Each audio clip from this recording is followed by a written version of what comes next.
كل يوم الصبح بنرسم في عقلنا خريطة مشاوير، هنعدي على السوبر ماركت منين، والبنك في طريقنا ولا لأ، والولاد عندهم تمرين فين. لو حبينا نخرج بالليل نروح مكان قريب عشان ما نوقفش في الزحمة. الحياة العصرية حولت أيامنا لمجموعة من المهام والمشاوير اللي بتستهلك وقتنا وطاقتنا. بقينا بنقيس جودة السكن بسهولة الوصول. ماذا لو كان كل الخطوط اللي بنرسمها كل يوم بقت مجرد نقطة واحدة هي بيتك؟ لما تم تصميم أحياء بيت الوطن كانت القاعدة واضحة، لكل حي مركز خدمات يخدمه إلا في مكان واحد كسر القاعدة دي وكأنه تصمم بفلسفة مختلفة تماما. فلسفة بتقول إن الرفاهية الحقيقية هي أن تكون حياتك بلا مجهود. المكان ده هو الحي التالي. هنا انت مش بتسكن جنب مركز خدمات واحد، انت بتسكن في قلب شبكة خدمات فريدة من نوعها بتحوطك من كل اتجاه. تخيل حياتك في الحي التالت عاملة ازاي. شمالا على حدودك مباشرة اكبر محور عرضي في بيت الوطن بعرض 72 متر. ده مش مجرد شارع، دي بوابتك المفتوحة اللي بتربطك بالدائري والنادي الاهلي وكل محاور التجمع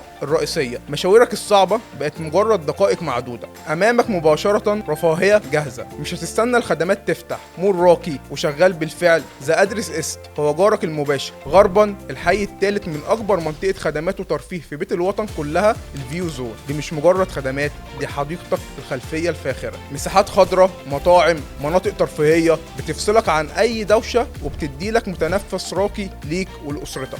وكأن كل ده مش كفاية، الحي الثالث بينفرد بمنطقة خدمات إضافية عند حرف إن مش موجودة في أي حي تاني. ده هو السر الصغير اللي بيضمن لك خدمات حصرية وقريبة مهما زاد عدد السكان. في النهاية لما بنختار مكان نسكن فيه انت بتشتري وقت وراحة بال وجودة حياة. اسأل نفسك، حياتي تساوي ايه لو وفرت ساعة من مشاويري كل يوم؟ صحتي النفسية تساوي ايه لو كل احتياجاتي على بعد خطوات؟ مستقبل ولادي يساوي ايه وهم بيكبروا في مكان كل حاجة فيه سهلة ومتاحة؟ الاختيار في الحي الثالث مش مجرد اختيار بين شقة وتانية، هو اختيار بين حياة مرهقة وحياة تانية تصممت علشان تبقى سهلة وممتعة. اكتشف بنفسك معنى الحياة بلا مجهود. ابعت لنا رسالة وخلينا نوريك على الخريطة ازاي ممكن تعيش في موقع استراتيجي قريب من كل حاجة.